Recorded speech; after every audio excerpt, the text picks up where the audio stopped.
അരുണാചൽ പ്രദേശിലെ ഇന്ത്യൻ അതിർത്തിയോട് ചേർന്ന് ടിബറ്റിലെ ബ്രഹ്മപുത്ര നദിക്ക് കുറുകെയുള്ള അണക്കെട്ടിന്റെ നിർമ്മാണ പ്രവർത്തനങ്ങൾ ആരംഭിച്ചിരിക്കുകയാണ് ചൈന. 167.8 ബില്യൺ ഡോളറിന്റെ ചിലവ് വരുന്ന അണക്കെട്ടിന്റെ നിർമ്മാണമാണ് ചൈന ഔദ്യോഗികമായി ഇന്നലെ മുതൽ ആരംഭിച്ചിട്ടുള്ളത്. ബ്രഹ്മപുത്ര നദിയുടെ താഴ്വരയായ യാർലുങ് സാങ്ബോയിൽ ന്യൂങ്ചി സിറ്റിയിലാണ് തറക്കല്ലിടൽ ചടങ്ങ് നടന്നിട്ടുള്ളത്. ചൈനീസ് പ്രധാനമന്ത്രി ലീ ക്യുയാങ് അണക്കെട്ടിന്റെ നിർമ്മാണം ആരംഭിച്ചതായി ചടങ്ങിൽ പ്രഖ്യാപിച്ചതായി റിപ്പോർട്ടുകൾ പറയുന്നുണ്ട്. ടിബറ്റിലെ യാർലുങ് സാങ്പോ എന്നും ഇന്ത്യയിൽ ബ്രഹ്മപുത്ര എന്നും അറിയപ്പെടുന്ന നദിയിലെ പദ്ധതിക്ക് കഴിഞ്ഞ ഡിസംബറിൽ ബീജിംഗ് അംഗീകാരം നൽകിയിരുന്നു. ഇതിന് പിന്നാലെയാണ് ഇപ്പോൾ നിർമ്മാണം ആരംഭിച്ചിട്ടുള്ളത്. രാജ്യത്തിന്റെ കാർബൺ ന്യൂട്രാലിറ്റി ലക്ഷ്യങ്ങളുമായും ടിബറ്റ് മേഖലയിലെ സാമ്പത്തിക ലക്ഷ്യങ്ങളുമായി യോജിച്ചു പോകുന്നതാണ് ചൈനയുടെ പുതിയ നീക്കം.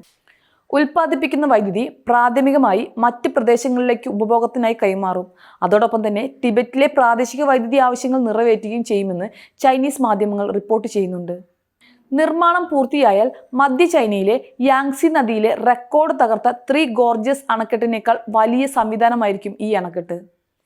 കൂടാതെ ഇന്ത്യയിലെയും ബംഗ്ലാദേശിലെയും ദശലക്ഷക്കണക്കിന് ആളുകളെ ഇത് ഗുരുതരമായി ബാധിക്കാൻ സാധ്യതയുണ്ടെന്നും വിലയിരുത്തലുണ്ട്.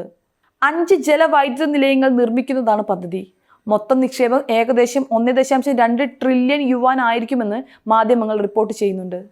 ടിബറ്റിലെ പദ്ധതിയെക്കുറിച്ച് ജനുവരിയിൽ ചൈനയോട് ആശങ്ക പ്രകടിപ്പിച്ചതായും തങ്ങളുടെ താൽപ്പര്യങ്ങൾ സംരക്ഷിക്കുന്നതിന് ആവശ്യമായ നടപടികൾ നിരീക്ഷിക്കുകയും ചെയ്യുകയും ചെയ്യുമെന്നാണ് ഇന്ത്യ പറഞ്ഞിരുന്നത്. ബ്രഹ്മപുത്ര നദിയുടെ താഴ്വരയിലുള്ള സംസ്ഥാനങ്ങളുടെ താൽപ്പര്യങ്ങൾക്ക് മുകൾ ഭാഗത്തുള്ള പ്രദേശങ്ങളിലെ പ്രവർത്തനങ്ങൾ ദോഷം വരുത്തുന്നില്ലെന്ന് ഉറപ്പാക്കാൻ ചൈനയോട് ആവശ്യപ്പെട്ടിട്ടുണ്ടെന്നും ഇന്ത്യയുടെ വിദേശകാര്യ മന്ത്രാലയം നേരത്തെ തന്നെ വ്യക്തമാക്കിയിരുന്നു. എന്നാൽ ഇന്ത്യയുടെ ഭാഗത്തു നിന്നും പുതുതായി പ്രതികരണങ്ങൾ ഒന്നും തന്നെ വന്നിട്ടുമില്ല.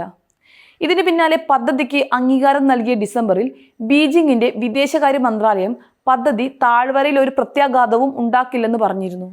കൂടാതെ ചൈന നദിയുടെ താഴ്ന്ന ഭാഗങ്ങളിലുള്ള രാജ്യങ്ങളുമായി ആശയവിനിമയം നിലനിർത്തുമെന്നും മന്ത്രാലയം കൂട്ടിച്ചേർത്തിരുന്നു.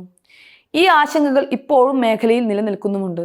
കൂടാതെ പരിസ്ഥിതി ലോലമായ ടിബറ്റൻ പീഠഭൂമിയിൽ ഇത്തരം വൻ പദ്ധതികൾ വരുത്തുന്ന തിരിച്ചടികൾ നികത്താനാവാത്തതാണെന്ന് പരിസ്ഥിതി പ്രവർത്തകർ മുന്നറിയിപ്പ് നൽകിയിട്ടുമുണ്ട്. എന്നിട്ടും മുന്നോട്ട് തന്നെ പോവാനാണ് ചൈനയുടെ തീരുമാനം. മേഖലയിലെ മുഖ്യ എതിരാളി കൂടിയായ ഇന്ത്യക്കുള്ള മുന്നറിയിപ്പ് എന്നുകൂടി ചിലർ ഇതിനെ വായിച്ചെടുക്കുന്നുണ്ട് വേണം പറയാൻ. ഏഷ്യയിലെ വൻ ശക്തികളായ ഇന്ത്യയും ചൈനയും ആയിരക്കണക്കിന് കിലോമീറ്റർ അതിർത്തികൾ പങ്കിടുന്നുണ്ട്. അവിടെ പലയിടത്തും കാര്യമായ തർക്കങ്ങളും നിലനിൽക്കുന്നുണ്ട്. അതിൽ പ്രധാന ഇടമാണ് അരുണാചൽ പ്രദേശ് ഉൾപ്പെടുന്ന മേഖല. ഇവിടെ ഇരുവശത്തും 10,000-കണക്കിന് സൈനികരെ ഇരു കൂട്ടരും വിന്യസിച്ചിട്ടുണ്ട് എന്ന് വേണം പറയാൻ. ഇത്രയൊക്കെ ആയിട്ടും തങ്ങളുടെ തീരുമാനത്തിൽ നിന്നും തെല്ലും പുറകിലോട്ട് പോകാത്ത ചൈനയെ ആശങ്കയോട് കൂടിയാണ് ലോകരാജ്യങ്ങൾ കാണുന്നത്. പാകിസ്ഥാനുമായി ഏറെ അടുപ്പമുള്ള രാജ്യം എന്ന നിലയിൽ ചൈനയുടെ ഈ നടപടിയിൽ കൂടുതൽ ആശങ്ക ചെലുത്തിയില്ലെങ്കിലേ അത്ഭുതപ്പെടാനുള്ളൂ.